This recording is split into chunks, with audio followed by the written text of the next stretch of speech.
I want you guys to visualize yourself questioning the status quo, to creating those movements within your job, your classroom, and even your family to think differently, to be better, creating a persona where everyone looks up to you and is amazed by the work and your personality. Ask yourself, don't you want to be more? Don't you want to create a sense of pride with your work that inspires a massive amount of change? I find it interesting that we all look up to people who are valedictorians in our classes, or those who create amazing things like Steve Jobs or Elon Musk, or those actors and actresses in movies that leave us with a sense of awe and astonishment at the end of every single movie. In Adam Grant's new book, The Originals: How Non-Conformists Move the World, explains many points that make people like you and me no different from those people that we look up to. Let's face it, because we all want to stand out in a positive way in some shape or form. Like whether you want to be the best parent on your street or you want to be the top CEO on the Fortune 500 list, we all want to be, like Adam says, an original.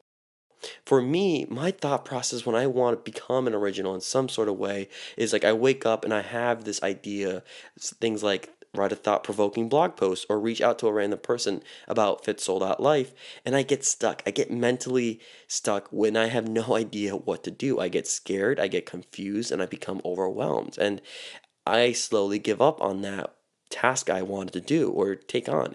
And that's where Adam Grant's book comes in handy, because this book explains how to get over that initial mental barrier and becoming more of an original. The first thing he talks about is having your risk portfolio balanced. Like the first mental barrier that we all have is that when you want to pursue something that's different, you're afraid to take on something risky just because you haven't covered all your bases. You are putting too much on the table, right? So you want to start with removing all those pressures and stresses that force you to not be your truest self. A great example here is when Warby Parker, which is an eyewear company, was founded in 2008 by four Stanford students. And these students were actively getting internships. These students who were working on this company were also accepting full-time offers while they were working on this project of theirs. And they were going against the status quo of how entrepreneurship should be.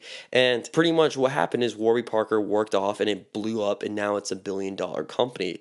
So what I'm pretty much trying to say is a balanced portfolio in terms of your risks and things that aren't risky allows you to be more creative in your pursuits. The second thing is you need to kiss many frogs. And this analogy is pretty much implying that when you look at individuals who are creative geniuses, they didn't just get there magically. They produced a lot of work, a lot of disgusting amounts of work. Shakespeare, in 2 years span, produced 37 plays, 154 sonnets. And he's only known for a select few of those plays and sonnets. And there was also the London Philharmonic Orchestra, which chose the 50 greatest pieces of classical music, and six were produced by Mozart, five were produced from Beethoven, and three were produced by Bach. And let's dive a little bit deeper into that. Mozart produced 600 pieces of classical music in his time, and Beethoven created over 650, and Bach produced over 1,000 pieces of music. So, relating it back to what we want to do, and even my podcasts I'm doing, or these videos I'm doing, this is my 62nd episode on my podcast, and this is my 18th video. And the idea here is you need to be able to produce a lot of work to become a creative genius. It's in that process you become great. And the third one here is really interesting that Adam Grant talks about, which is to have that discipline to delay.